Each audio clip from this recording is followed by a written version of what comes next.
Ang kamias, na kilala rin sa tawag na iba o kalamyas, ay isang maliit at maasim na prutas. Karaniwang ginagamit itong pampalasa sa mga lutuing Pilipino tulad ng sinigang, paksiw o ginataang isda. Sa kabila ng kanyang matapang na asim, siya ay may malawak na gamit sa kusina at kalusugan. Isa ito sa mga halimbawa ng likas na yamang sagana sa ating bayan, hindi lamang sa pagkain nagagamit ang kamiyas. Ayon sa mga nakatatanda, ang dahon at bunga nito ay maaaring gamitin bilang halamang gamot. Mainam ito sa mga taong may sore throat, ubo o pamamaga. Isa rin itong natural na pampapayat at panlinis ng katawan. Sa panlabas na gamit, nagagamit ito sa pagtanggal ng mantsa at panlinis ng kaldero. Ngunit higit pa sa praktikal na gamit, ang kamiyas ay isang paalala ng pagiging mapagpakumbaba. Tulad ng prutas nito, maliit at payak, subalit punong-puno ng silbi.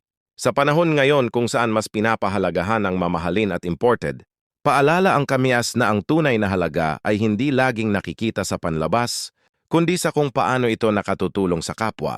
Sa huli, ang kamiyas ay simbolo ng katutubong yaman at karunungan.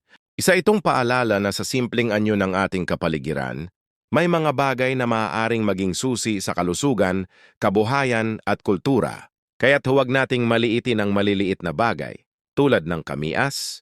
Sila pala ang may pinakamaraming naitutulong.